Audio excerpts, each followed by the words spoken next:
ঢাকা ৮ আসনে নাসিরউদ্দিন পাটোয়ারির সাথে কেমন বেইমানি হয়ে গেল একটু চিন্তা করে দেখেন। যেখানে সে বিজয় হওয়ার কথা, সকল মানুষের মুখে মুখে ছিল যার নাম, সেই নাসিরউদ্দিন পাটোয়ারি ফলাফলে এসে দেখা গেল সে পরাজয় বরণ করেছে, বিজয় হতে পারল না। এইখানে যে বড় সমস্যাটা সেটা হচ্ছে যে তার প্রতিদ্বন্দ্বী যিনি ছিলেন তার স্ত্রী ভোটে গিয়ে যে বাতিল ভোটগুলো ছিল সেখান থেকে সেই ভোটগুলো গণনা করা হয়েছে। ধানের শেষের পাশে একটা ফাঁকা জায়গা ছিল, সেখানেও অনেকে সিল মেরেছে যেগুলো বাতিল ভোট হিসেবে গণ্য হয়েছে।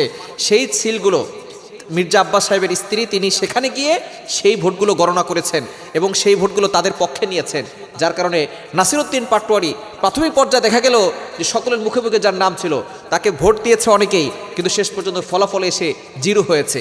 এই জেনজি যারা ব্রিলিয়েন্ট স্টুডেন্ট ছিল যারা, এরা সব কিছু হজম করতে পারলেও এই যে একটা জুলুম হলো, একটা এমনভাবে তাদের উপরে জুলুম করা হলো, ফলাফলে এসে সুষ্ঠু নির্বাচন হওয়ার পরে ফলাফলে এসে যে জুলুম করা তাদের উপরে হলো, এই যে সুষ্ঠু নির্বাচন হওয়ার পরেও ফলাফলে এসে জিরো হয়ে গেল, পরাজয় বরণ করতে হলো, এটা কিন্তু এই যুবকরা মেনে নিবে না। এজন্য অবশ্যই যেই কারচুরি হয়েছে এগুলো থেকে আমাদেরকে অবশ্যই সতর্ক থাকতে হবে।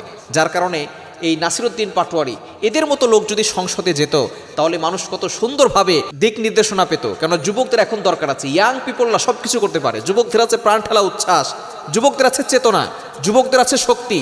যুবকদের এই শক্তি যদি কাজে লাগে তাহলে দেখবেন প্রতিটি জায়গায় জায়গায় কিন্তু মানুষগুলো আরও সুন্দর দিক নির্দেশনা পাবে। কিন্তু দুঃখজনক হলো সত্য, এই যুবকদেরকে সংসদে যেতে দেওয়া হয়নি, তাদেরকে হারিয়ে দেওয়া হয়েছে। তারা আসলে হারেনি, তাদেরকে হারানো হয়েছে। যাদেরকে হারানো হয়েছে এবং আপনারা মনে করেছেন আপনারা জিতে গেছেন, এই জিত কিন্তু আসল জিত নয়। আসলে একটা হিসাব হবে, আখেরাতের ময়দানে একটা হিসাব হবে। ওই দিন কিন্তু প্রত্যেককে আল্লাহর সামনে দাঁড়াতে হবে।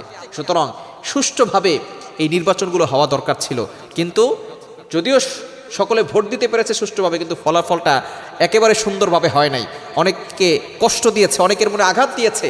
যাদেরকে নির্বাচন করতে চেয়েছিল তারা তাদেরকে নির্বাচন করতে পারে নাই। টাকার কাছে অনেকে বিক্রি হয়ে গেছে।